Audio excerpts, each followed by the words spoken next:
In the last video, we assembled our robot and connected all the circuits. Now, it's time to bring the robot to life with programming and artificial intelligence.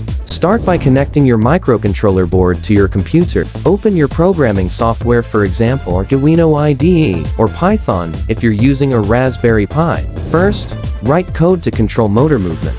Make sure the robot can move forward, backward, left, and right.